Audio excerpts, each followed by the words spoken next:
Good evening, good morning, good afternoon. We are thrilled that you are with us for this next edition of 3Squares. I am Charlie Arnott with the Center for Food Integrity and Look East, and we are committed to helping to keep the food system trustworthy. So fortunate, as always, to have my esteemed colleagues, Kevin Ryan and Susan Schwally. And I'm Susan Schwally. I lead the sensor business at QualSights, a transformative market research company that is capturing consumer behavior passively and pairing it with real life context. And I'm Kevin Ryan with Malachite Strategy and Research, helping consumer packaged good companies, retailers, and ingredient companies at the front end of innovation and strategy. So today, this is a hot topic across every sector of the economy when we talk about tariffs and supply chains and impacts, potential and real impacts on the supply chain and on consumers. So we thought rather than having a guest, we would tackle that based on our various perspectives across the food system and expertise, particularly that Kevin brings based on his expertise and experience across the supply chain. So hang on, buckle up. We're going to talk about that for a while, and then we will jump into the quiz. So Kevin, help us understand kind of what you were thinking and your perspective on this very, very complicated issue. Yeah, so the topic came up in my mind is because, of course, we're all, very focused on the economy and tariffs and all of that. And of course, my first reflection, which I think a lot of people's was, is on the Great Recession of 2008, 2009. And, when I reflect back on that, I was doing a ton of consumer in-homes across different, economic groups, low, medium, and high, and just really trying to understand the consumer perception of how they think about the economy and how they deal with recessions and all of that kind of stuff, and then how that impacts innovation and strategy. And as I was thinking about that, I was thinking, is that the same? Is that the same how consumers are thinking now? Are companies going to have to react the same, pull out the same playbook and all that kind of stuff? And I'm thinking, maybe not. I think there's a couple of things that have changed. And so I think a really good conversation amongst the three of us would be what is the same and what is different among consumers and among companies as it reflects the economy. And so I thought we just have a couple, I throw out a couple topics about that and we can chat about it. So the first one that I thought of was private label. If I think back to 2008, private label was in a very different space. I wouldn't say it was all the way back like when I was a kid, when private label was just like a white can with black letters that said peas, but it was nowhere near at the level of premium potential, innovation potential that you see now with Kirkland, Trader Joe's, Target, Walmart, both have, much more higher end private label. So that has changed. And I think that's going to be a much bigger competitive aspect from a consumer packaged good perspective. So I think that's something that's new. I don't know for either of you if that sparks something. Mm-hmm. Yeah, No, I definitely. think you're spot on. I mean, clearly, Aaron talked about that during our last episode, right? In terms of the evolution of private label and where it is for Kroger and the continued expansion of that. And Susan, that may be something you guys actually track. Yeah, one of the things I love this topic because for many years I was looking at consumption behavior actually across 4 different decades. I'm not that old, but I had data across 4 different decades. And if we think about what's the same and what's changed, the things that are the same is Kevin, absolutely. Private label usually does really well during economic pressure times on consumers. Cooking in home, people will tend to return to that. And we've seen that. And it's been sustained since COVID, by the way. Right. We also see staples and meal stretchers. And, we have seen this: rice, beans, ground beef, chicken, depending on those prices. We see smaller formats. People trade down, particularly in snacks, because you only can buy what you can buy till that next paycheck. And mass dollar C-store doing really well. The things that are really different about this time that I think is interesting is I was just reading snacks are feeling a lot of pressure. Mm-hmm. In the past, during recessionary periods, snacks have done well, particularly more single serve, buying what you can in the moment, just trying to get a meal scraped together. They're feeling pressure, which is why C-store's feeling pressure. And to me, that's one signal, as well as many others, that there are fewer places for the consumer to hide today versus 2008. We're already have gone through price inflation. We once again have a tough, expensive housing market, but for different reasons. And I think there's more unpredictability. So consumers are starting from a more constrained space. And I don't think we are technically in recession, No. right? They haven't called it Well, yet. Maybe? yeah.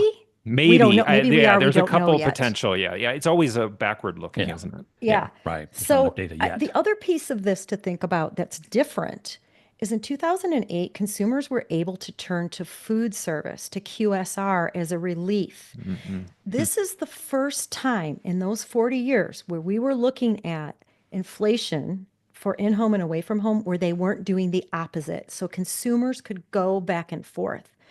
With COVID, we are seeing them both go up. Again, no place to hide. And low-income consumers left QSR from COVID and have not come back. Mm-hmm. The other last proof point on this is if you read about Walmart, you know that their fastest growing group are household incomes over 100K. So again, we're in a very constrained environment, even going into this, and there's fewer places. And then on top of it, the tariffs and the unpredictability, and you can all speak to food chain and ag and innovation, but I see this as a tougher spot, and I think consumers are going to have to make some familiar but different decision based on what's available to them. Yeah. That's my thought on this. One thing I think, to your point about nowhere to hide, the one I've seen lately come up as a place to potentially hide, if you can afford it, is club stores, because you do see some much better margin, especially like from a Costco, the margin that they're taking is going to be lower. Their ability to probably battle the tariffs or at least protect against the tariffs and also the bulk aspect of it is going to help. So I think if anything, if I was in what I'm telling my clients is that you should be looking at club in a much more strategic way as you walk into potential tariffs and in a lower economy, because I think that club stores are going to be an oasis for some consumers as they go into this. So from my perspective, kind of looking at agriculture, it's slightly different than just looking at the consumer because it's the opposite of what we're talking about in many cases where we have to shut down the supply chain from China, right? Yeah. China is a major global customer for U.S. commodities. And so when you think about corn and soy and other products that are being produced and planned for 12 to 18 months in advance, those decisions have long been made. And all of a sudden that market goes away just like that. And so it's kind of the reverse of what you see from people trying to bring product in who have to go to the port or shut our orders off or where you're beginning to see now, okay, the orders for corn or soy have dropped off, and now all of a sudden there's a dramatic impact on producers. Similarly for meat, for beef, and for pork. And again, when you think about how those supply chains change to accommodate this, they're going to be very slow to change back, if at all. So if you think about let's take beef as one particular commodity. So Australia, this is a windfall for Australia's beef producers because all of a sudden now they're going to fill that gap. I was listening to an ag economist one time talking about because ag is generally a fairly inelastic supply chain. There's just not a lot of things you can turn on and turn off very quickly. And he was talking about the fact for commodities, a 1% drop in demand can actually result in a 10% drop in price. And so this is huge. If you think about 20 or 30 or 40% of your product actually going to China or other markets where we've now imposed great tariffs, what you're going to see is a backup of supply in the United States. Now, will that mean a lower cost for those who are actually manufacturing food from those commodities in the U.S. short term? Probably. But the longer term consequence, again, the knock-on effects, we don't know. We don't know how long it would take if you can reopen those markets. When those markets are reopened, can we actually recapture them? Because that market development has taken decades to actually create a reality that we can now ship these products to China, and now that market's destroyed. And so what will it take to reopen? And then once it's reopened, if they've already found an alternative supply chain and they believe now the U.S. may be more risky, it's no longer kind of the stable, reliable supplier, what kind of market dynamics does that have? And how does that begin to play into what happens across commodities? So the complexities across the food system are enormous. But one of the things I would be interested in hearing from you in terms of what are the other, first of all, should I stock up on toilet paper from Costco? And then what are the other knock-on effects when you think about retailers, CPGs, based on consumer anxiety and changes in consumer behavior? Yeah. I mean, not that I think you should stock up on toilet paper, but I mean, most of our toilet paper, as far as I understand it, comes from Canadian lumber.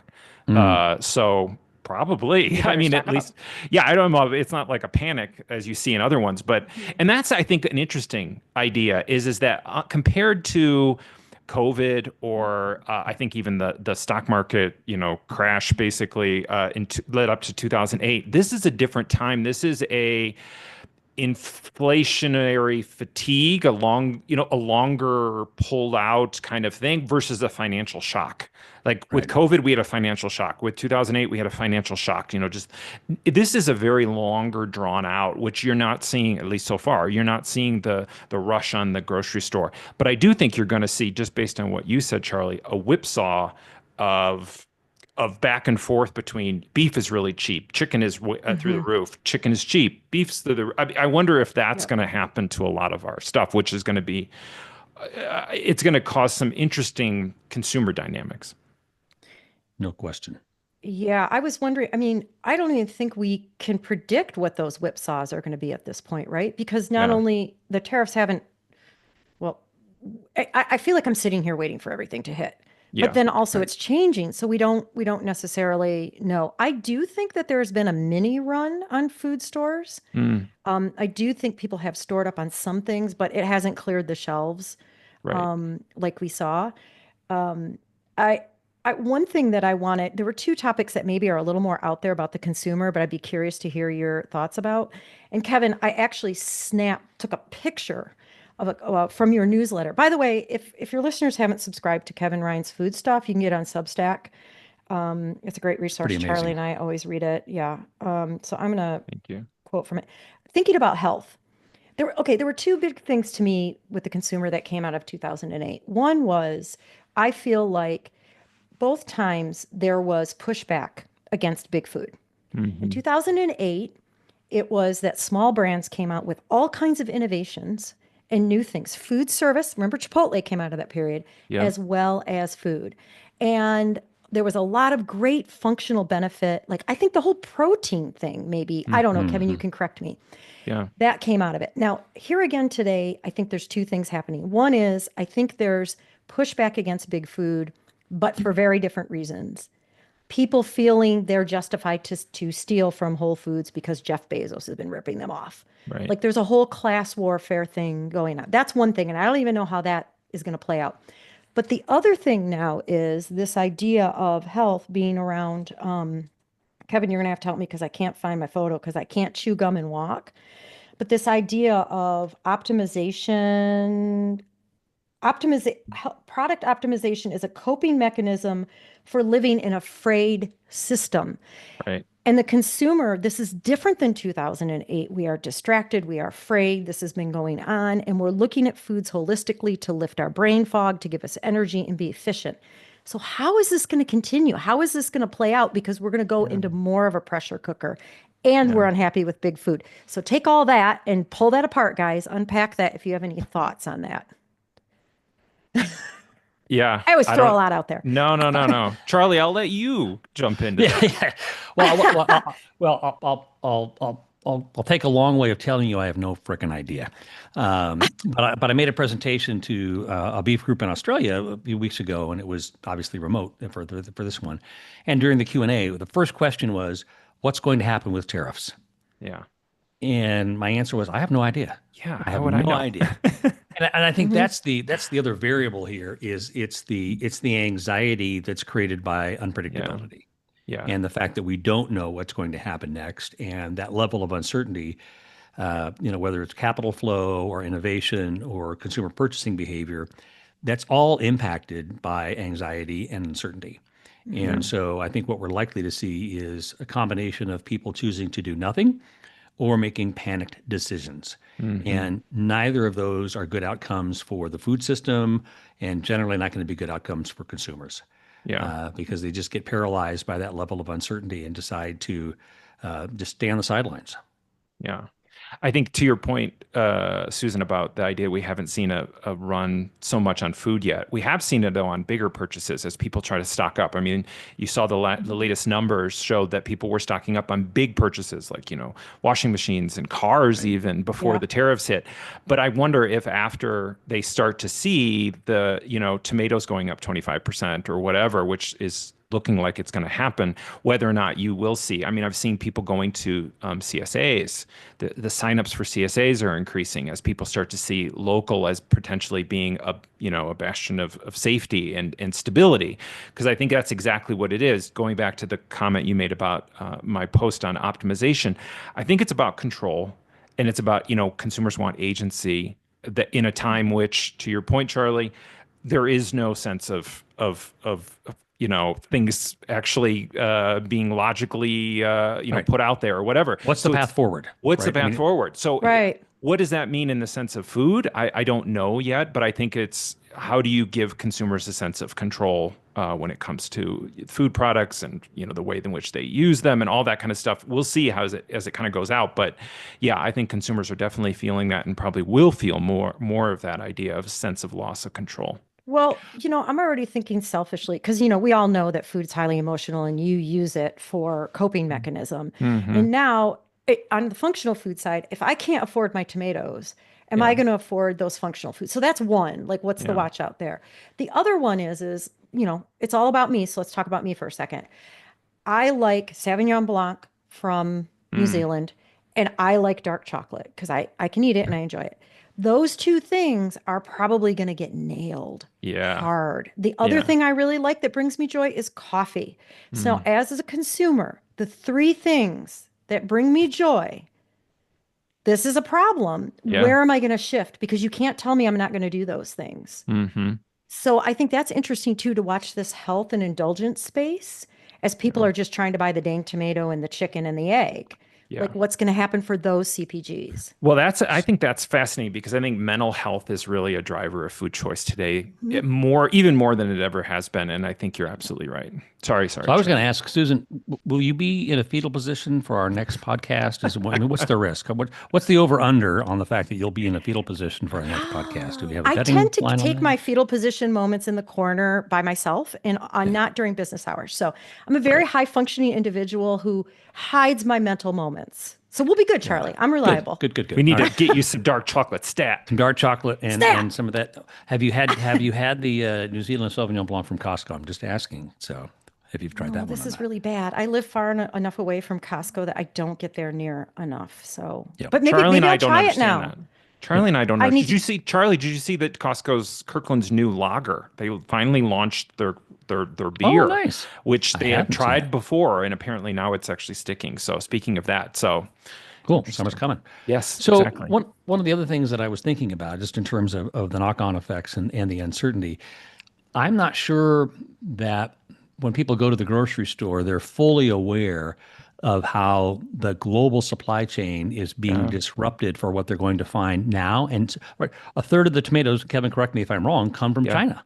Yeah. Right? A Yep. third of the Oh, world's wow. tomatoes come from China. Yeah. And right, so all of a sudden, a third of your tomato supply is gone. So if you're Chipotle or you're somebody else that either processes tomatoes or uses tomatoes or goes to the grocery store to buy tomatoes, and all of a Right. sudden you're going, what happened to my tomatoes? I thought these were all from California.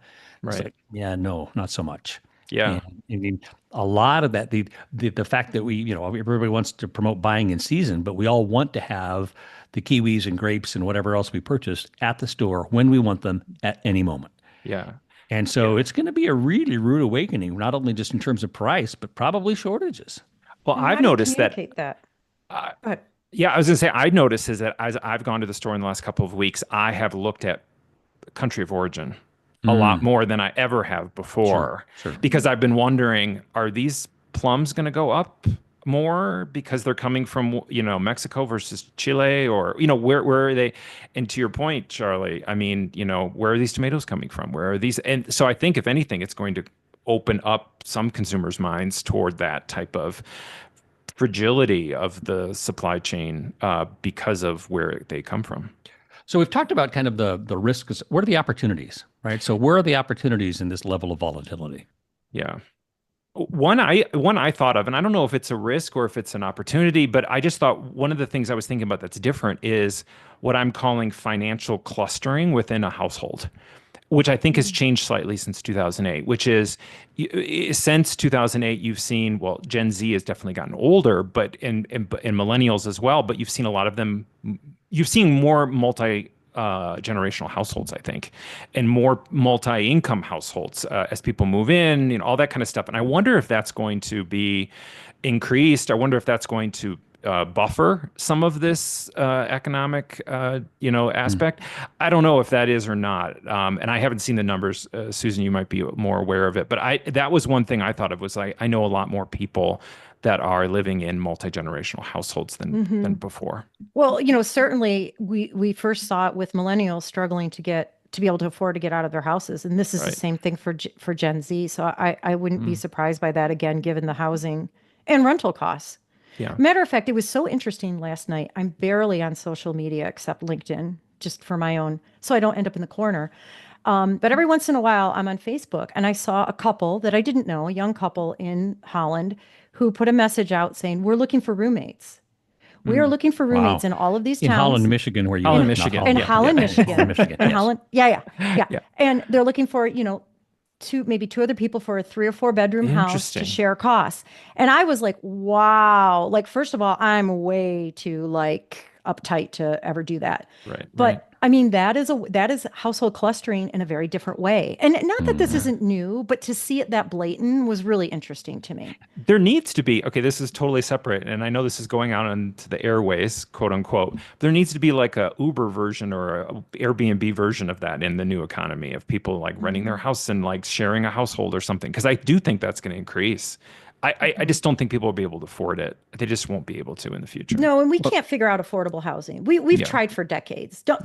If you want to talk affordable housing, we'll get my architect husband on it and his head will explode. Right. We're not successful at that. So the consumer is going to have to get very creative, I think. Yeah. Yeah, we also don't save, and we don't tolerate pain very long. So the political pressure to do something will continue to increase as consumers find themselves either inconvenienced or truly disadvantaged by what is taking place. Right. There are apps I know for couch surfing, so I would not be surprised right. if there are apps for being able to find longer term Roommates. I'm probably out of the loop. Another positive or potential positive, Charlie, that to your is, I mean, it will benefit, some American producers of food products that are and have been 100%, American. I'm curious, as Susan talks about, her love of chocolate, her love of wine, and her her love of coffee. There are, kind of what I would call old-fashioned American substitutes for each of those. Sure. So, and I wonder if that we'll see a renaissance of that. I mean, wine, of course, from California, but chocolate and coffee. I mean, we have chicory, which I know people don't really like, but there's other things like Mushroom coffee. Yeah, or there's other ways to do that. I wonder if we'll start to see these type of things grow as you see, the price, people are like, oh, I'll try it because it's a third the price or half the price of coffee or something like that. Yeah, there's some states that produce wine that clearly shouldn't. Well, So that's going to be. I mean, like I that- can go to like that California. Bomb Pop That's not too hard. wine I showed you, Susan, that's growing, they're selling in Michigan. Oh, no. Bomb Pop There's wine. not. No. The only wine that should be made in Michigan is like a Riesling because we're the same latitude as Germany. That's We right. can do that, Yeah, but don't like a try cabinet. anything else. Mhm. That's like the Yeah, Northern and grape in don't- Missouri, right? There are some, but most of it ends up being very, very sweet and very, very syrupy. Yeah. We don't want to go Yes. there. Charlie, I'm surprised that we haven't pivoted yet to what this does to trust. Because if you think about just what's happened with eggs, Yeah. and I think more people now understand that it's driven by bird flu, I think. But, how do you manage that when you're having shortages or you can't offer the same experience and then there's a whole politics of it. Like, is this going to erode trust, make that even a harder conversation with the consumer? I don't even know how to think about that. Yeah, so it has, and the recent research we've done in terms of the evolution of truth and what is true for various segments of consumers, because truth's a social construct, and you have to agree about what is and isn't going to be true. We continue to see the bifurcation. But what was interesting to me in this most recent research is 43% of consumers now fall into the comfort seeker category, where they simply want enough information to make a decision that relieves their anxiety and meets their immediate need. And I would not be surprised if that segment were to grow during this level of uncertainty, where people are just like, nope, I can't deal with all of it. I have to turn it off. I have to turn it down. I just need to be able to find what I need right now to meet my emotional needs, my physical needs that align with my financial resources, because that's the best I can do at this moment. And, to have 43% of US consumers kind of already in that comfort seeker category is telling. And we did the similar style of research back in 2017, pre-pandemic and pre-MAGA. That cohort did not exist, right? And so it's fascinating to see that cohort emerged and that you have 43% of the US consumers in that group. So to your point, Susan, I think what we're seeing is I no longer know who to trust. And across the research, regardless of the segment, increasingly people are relying on their personal experience because they are no longer confident in information they're going to find from other sources, or they're only going to align with sources that they know are aligned with their personal values. So that hyper segmentation of information access has really has made this even more complex as people try to sort through, well, you're telling me this and he's telling me the other thing and the other person is telling me something different. I'm just going to go to buy a brand that I think is familiar, that makes me feel comfortable and reduces my anxiety. There's a couple terms I've heard just recently about this idea of how to navigate just uncertainty. One is emotional detachment, meaning you still keep a pulse on what's going on, but you detach from it. Yeah. Because it's too much. And then I'm going to just make decisions. Actually, the other way that I heard it that was interesting was on Smart List, they had Maria Shriver on. And she talked about practicing emotional sobriety, which was a term I haven't heard, but it's the same kind of thing it's almost like I'm aware of the world. I'm not being an ostrich or putting my head in the ground. My head's up, but I've determined exactly what I can deal with and what I want to affect and influence. And I think that really ties to that in a way, Charlie, that 43%, because it's saying, I got to do what I got to do. Right. And I'm going to make the decision because I can't trust and I don't know what's coming at me. And it's almost like a self-reliance. Yep. And just saying, this is what I can handle and this is what I'm going to do. And that theme is playing out. I think it's a really strong coping mechanism. So then as a company, how do you harness that? Like you have to be some sort of trusted, convenient, affordable, like there's always that matrix, right? It's always got to be convenient and affordable and it's got to be palatable to eat. And then there's the other things. And I just, it's like a Rubik's Cube, that combination keeps changing. I just don't think we know what it is in the next iteration. And now we've got to do what we've got to do because our clock is running out. So, Kevin, we're going to go and transition from expert resource that knows everything about food to the Quizmaster. So trivia. Smooth transition. Quizmaster Kevin is now going to give us what we need at this particular moment, and we'll see how we do. He's going to give us competition. In keeping with the economic theme, I thought I would ask questions about food products that were invented during the Great Depression.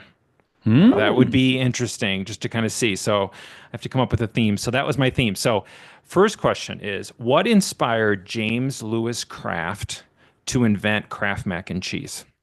So, which was invented during the Depression. Was it A, he saw a door-to-door salesman attaching bags of grated cheese to boxes of pasta? Was it B, he noticed a street vendor buying cheese scraps from his factory and using them to create cheese pasta? Was it C, Kraft held a contest among employees to invent a meal that would serve 4 for 5 cents? Or Kraft, who was a dairy man, he needed a way to convert his perishable cheese into a shelf-stable product during the Depression? I'm going to go with D. It was D. I think I'm big on C or D, but I'm going to go with D because it is most aligned with his self-interest. Right. Susan? I think it's definitely probably because cheese had to be more stable or there was too much of it. So the other one that was related to that was B. Is that right? Street vendor? Yeah, I'm going to go with that. Okay. Because Charlie took D. You are incorrect. It is A. We're both wrong. It was a door-to-door salesman who had little bags of cheese that he would try. He would attach it to pasta he was selling just to sell the pasta. He was like, "Here's a way to do this," and he was like, "Kraft." I thought it would melt. I didn't think that was practical. Yeah, it wasn't. Okay, but that's the way he was doing it. So yeah. So A. All right. 2. The iconic blue and yellow logo for Ritz crackers was inspired by what ordinary item? So where did they get the idea for the logo, the designer? Where did he come up with that logo from? Was it A, the gold foil emblem on a can of boot polish? Was it B, a decorative milk bottle cap used by a Pennsylvania dairy for home deliveries? Was it C, a stitched label found inside a men's bowler hat sold at Woolworths? Or was it D, a round embossed sticker used to seal bakery boxes in New Jersey? I'll go bakery boxes. Bakery Yeah, boxes. that one's obvious. So I'm going to move away from that one. I.e. Susan, you're a nincompoop. I'm going to go. Yes. I'm going to go with the logo inside the hat. You are correct, Charlie. It is. So Nabisco's designer, Sidney Stern, based the Ritz logo's blue circle and yellow type on a round paper hat label. He was trying, which is, I think, another theme of right now, which was affordable luxury. He wanted the Ritz cracker. And in fact, the Nabisco at first was like, maybe this is too ritzy for this time when everyone's like struggling, but everyone loved it because it was affordable during that time. Yeah, So a lot of flavor. interesting. Yeah. yeah. Very cool. Okay. All right. Charlie got that one. Okay. Number 3. Why was it originally called Miracle Whip, which was invented during the Depression? Was it A, the condiment was originally developed as a lighter alternative to mayonnaise for a miracle diet campaign the company developed? Was it B, it was named after the emulsifying blender used to make it, and the blender was called the Miracle Whip? Was it C, it was originally marketed to help the homemaker, quote, whip up a meal in a miraculous 5 minutes? Or was it D, it was based off of boiled dressings common in church cookbooks? I just like C so much. I'm going there. Okay. The homemaker whip up a meal in miraculous 5 minutes. Okay. Yeah. I like that's a great- either the actual device was the Miracle Whip or the church dinners. I'm gonna go with that one. It was the Miracle Device. You are correct. It actually is. So it was developed as a less expensive alternative to mayonnaise in 1933, and Kraft developed the product in-house with a patented emulsifying machine, which they called the Miracle Whip.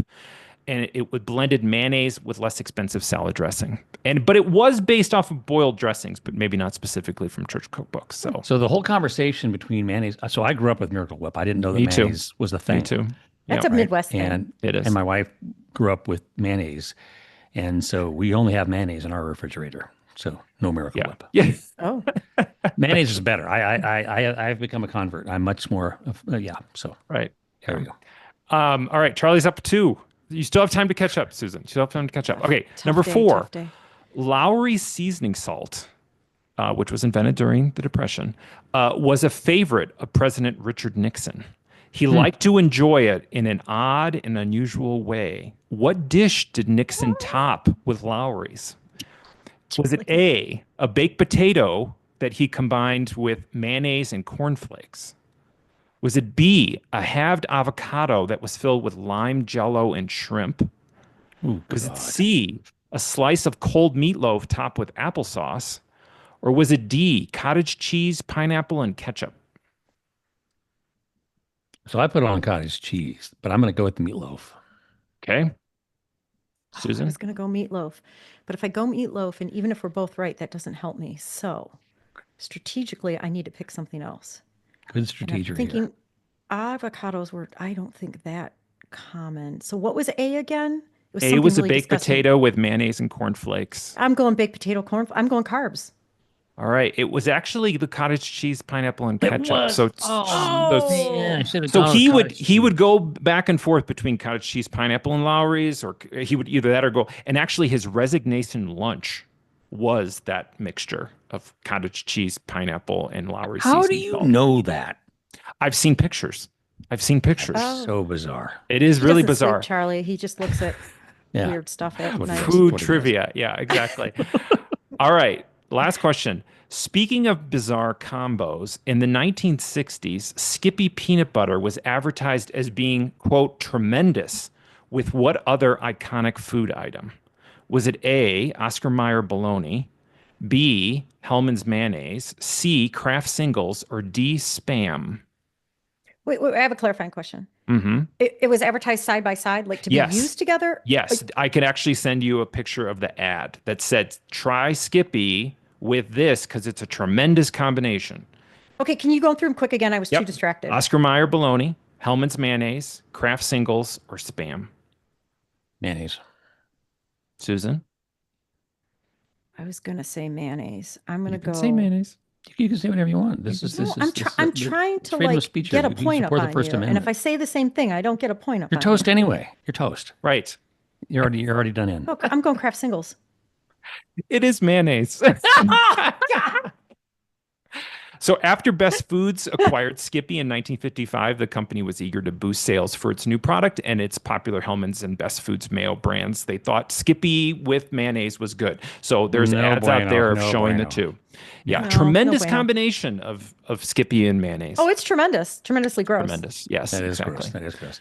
All right. Well, thank you once again for joining us, Kevin. Thank you as always. Thank you, Susan, for a great conversation today. We look forward to seeing you next month for another edition of 3 Squares. Have a great day. Take care. Bye-bye. Bye.